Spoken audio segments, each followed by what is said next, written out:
पृथ्वीनारायण शाह नेपाल का एक जाना माना नाम। दर्शकों, स्वागत है आपका हमारे चैनल टोटल डोज पर। जैसा कि आप जानते ही हैं, हम आपके लिए प्रतिदिन नेपाल के सुप्रसिद्ध व्यक्तियों के बारे में नई नई वीडियो, नई नई जानकारी लाते रहते हैं।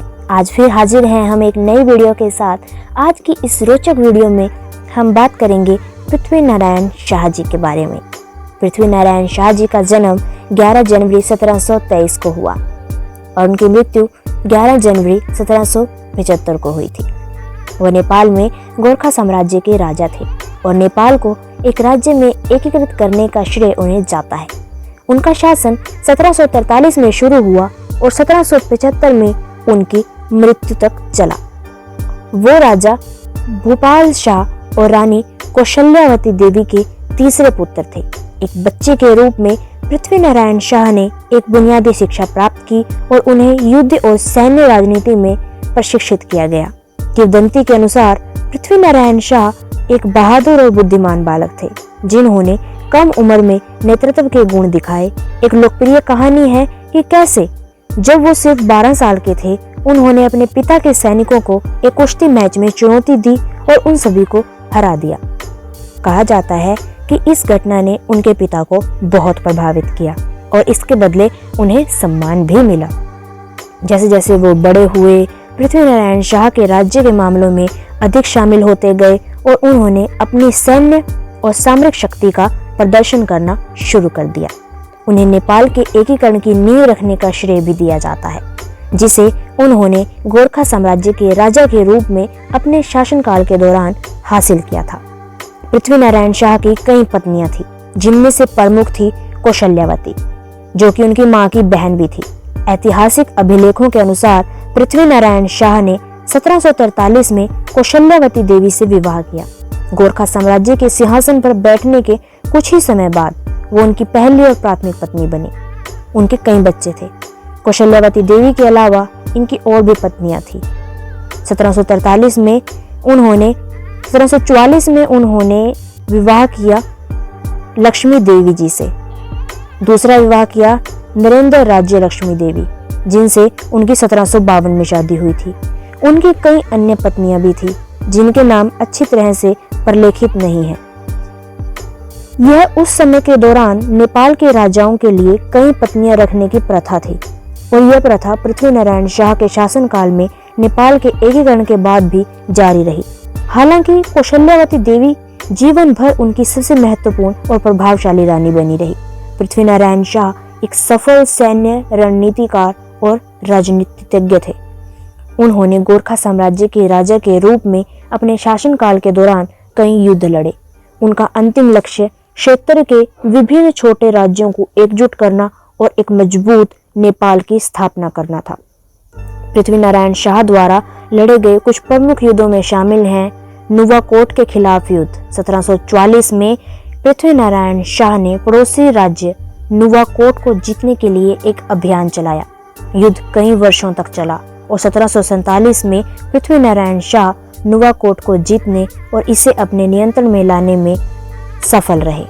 काठमांडू के खिलाफ युद्ध 1768 में पृथ्वीनारायण शाह ने काठमांडू घाटी के खिलाफ एक बड़ा अभियान शुरू किया, जिस पर तब मल्ल शासन का वंश था।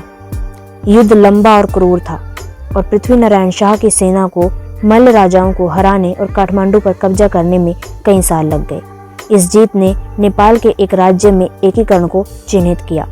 ब्रिटिश ईस्ट इंडिया कंपनी के खिलाफ युद्ध 1767 में ब्रिटिश ईस्ट इंडिया कंपनी ने नेपाल पर हमला करने के लिए एक सैन्य अभियान भेजा, जिस पर तब पृथ्वीनारायण शाह का शासन था।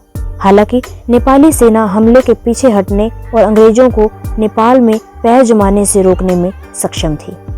कुल मिलाकर पृथ्वीनारायण शाह के सैन्य अभियान नेपाल के एकीकरण और एक मजबूत और स्थिर राज्य की स्थापना में सहायक थे। पृथ्वीनारायण शाह के गोरखा साम्राज्य के राजा के रूप में उनके शासनकाल के दौरान कई उद्देश्य थे, लेकिन उनका सबसे पहला उद्देश्य इस क्षेत्र में विभिन्न छोटे राज्यों को एकजुट करना, एक मजबूत और स्वतंत्र नेपाल की स्थापना करना था।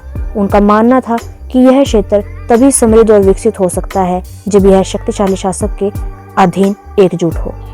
एकीकरण के अपने लक्ष्य को प्राप्त करने के लिए पृथ्वी नारायण शाह ने एक मजबूत सेना के निर्माण, बुनियादी ढांचे में सुधार और पड़ोसी राज्यों के साथ आर्थिक और व्यापारिक संबंधों को विकसित करने पर ध्यान केंद्रित किया। उन्होंने एक राष्ट्रभाषा और संस्कृति के विकास को भी प्रोत्साहित किया, जो नेपाल के लोगों को एकजुट करने में मदद करेगी। नेपाल को एकजुट करने के अपने उद्देश्य के अलावा पृथ्वी नारायण शाह की विदेशी आक्रमणों से नेपाल की रक्षा करने की भी तीव्र इच्छा थी। उनका मानना था नेपाल विदेशी शक्तियों, विशेष रूप से ब्रिटिश ईस्ट इंडिया कंपनी के हमले के प्रति संवेदनशील था। उन्होंने नेपाल की सैन्य और रक्षा क्षमताओं को मजबूत करने के लिए कदम उठाए। कुल मिलाकर पृथ्वी नारायण शाह का प्राथमिक उद्देश्य एक स्वतंत्र नेपाल की स्थापना करना था। उनके प्रयासों ने नेपाल के आधुनिक राष्ट्र राज्य का मार्ग प्रशस्त किया, जो आज भी मौजूद है। पृथ्वी नारायण शाह ने मुख्य रूप से नेपाल को विदेशी आक्रमणों से बचाने और एक मजबूत राष्ट्र बनाने के लिए एकीकृत किया। उनके समय के दौरान नेपाल छोटे और खंडित राज्यों का एक संग्रह था, जो ब्रिटिश ईस्ट इंडिया कंपनी जैसे पड़ोसी शक्तियों के हमलों के प्रति संवेदनशील थे। पृथ्वी नारायण शाह का मानना था कि नेपाल केवल तभी फल फूल सकता है और समृद्ध हो सकता है जब वो एक मजबूत शासक के अधीन हो। इसके अलावा पृथ्वी नारायण शाह एक मजबूत राष्ट्रवादी थे, जो एक एकीकृत पहचान और संस्कृति के महत्व में विश्वास करते थे। उन्होंने नेपाल के एकीकरण को लोगों के बीच राष्ट्रीय पहचान और गौरव की भावना को बढ़ावा देने के एक तरीके के रूप में देखा, जो देश की एकता और सामंजस्य को मजबूत करने में मदद करेगा। कुल मिलाकर पृथ्वी नारायण शाह ने नेपाल को विदेशी आक्रमणों से बचाने, स्थिरता और आर्थिक विकास को बढ़ावा देने और देश की राष्ट्रीय पहचान और गौरव की भावना को मजबूत करने के लिए एकीकृत किया। पृथ्वी नारायण शाह के लिए जिम्मेदार सबसे प्रसिद्ध कहावतों में से एक है, नेपाल आपनो मुलुक, देश प्रति लागने खतरा बाहिर बाट, आय को दबी चैन, देश भितर बाट, आय को दाबी हो। इसका अनुवाद इस प्रकार है, नेपाल केक का टुकड़ा नहीं है, यह एक खंजर है, और यह देश के बाहर से खतरा नहीं है, बल्कि यह भीतर से खतरा है। यह उद्धरण पृथ्वी नारायण शाह के इस विश्वास पर प्रकाश डालता है कि नेपाल का सबसे बड़ा खतरा बाहरी खतरों के बजाय आंतरिक विभाजन और फूट था। उनका मानना था कि नेपाल के लोगों को एक साथ आने और एक समान लक्ष्य की दिशा में काम करने की जरूरत है, ताकि एक मजबूत और एकीकृत राज्य स्थापित किया जा सके और बाहरी खतरों से बचा जा सके। पृथ्वी नारायण शाह की एक और प्रसिद्ध कहावत है, जात भाषा धर्म न भे, गरीब मरण को कारण हो। इसका अनुवाद है, गरीबी जाति, भाषा और धर्म की कमी के कारण होती है।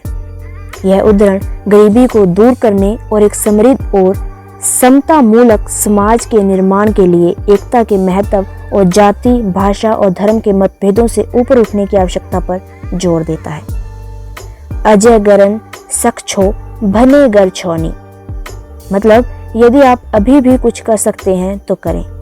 यह उद्धरण कार्रवाई करने और मौजूद अवसरों का अधिकतम लाभ उठाने के महत्व पर जोर देता है। यह पृथ्वी नारायण शाह के शासन के प्रति सक्रिय दृष्टिकोण और किसी के लक्ष्यों को प्राप्त करने के लिए कार्रवाई करने की शक्ति में उनके विश्वास को दर्शाता है। शून्यता संबंध खत्म हो जाने से संबंध समाप्त हो जाते हैं। भले ही किसी से रिश्ता खत्म हो जाए, रिश्ता बना रहता है। यह उद्धरण संघर्ष या असहमति के बाद भी रिश्तों को बनाए रखने में महत्व में पृथ्वी नारायण शाह के विश्वास को दर्शाता है। यह हिंसा या दुश्मनी का सहारा लेने के बजाय कूटनीति और संघर्षों के शांतिपूर्ण समाधान पर उनके जोर को दर्शाता है। आखिरी उद्धरण है, हमीले जितन सकेनो ततनी हरुलाई हमी लेउन हरा सकछो, मतलब हम हार नहीं सकते थे, लेकिन हम उन्हें हरा सकते थे। यह उद्धरण पृथ्वी नारायण शाह के अपने शासनकाल के दौरान अंग्रेजों के साथ बातचीत को संदर्भित करता है। उन्होंने ब्रिटिश साम्राज्य की ताकत को पहचाना और महसूस किया कि उन्हें सैन्य रूप से हराना मुश्किल होगा। इसके बजाय उन्होंने कूटनीतिक माध्यमों और रणनीतिक गठबंधनों के माध्यम से क्षेत्र में उनके प्रभाव और शक्ति को कमजोर करने पर ध्यान केंद्रित किया। जब बाहरी शक्तियों से निपटने की बात आती है तो यह उद्धरण उनकी व्यवहारिता और रणनीतिक सोच को दर्शाता है। पृथ्वीनारायण शाह एक कुशल राजनयिक और रणनीतिकार थे, जिन्होंने नेपाल को एकत्रित करने और इसे विदेशी आक्रमणों से बचाने के लिए अपने लक्ष्यों को प्राप्त करने के लिए कई तरह की कूटनीतिक रणनीति का इस्तेमाल किया। उनके कूटनीतिक प्रयासों के कुछ उदाहरण इस प्रकार हैं। सामरिक गठबंधन। पृथ्वीनारायण शाह ने अपनी स्थिति को मजबूत करने और भारी खतरों का मुकाबला करने के लिए पड़ोसी राज्यों के साथ रणनीतिक गठबंधन बनाए। विवाह संबंध। पृथ्वीनारायण शाह ने पड़ोसी शक्तियों के साथ संबंध स्थापित करने और उन्हें मजबूत करने के तरीके के रूप में विवाह संबंधों का उपयोग किया।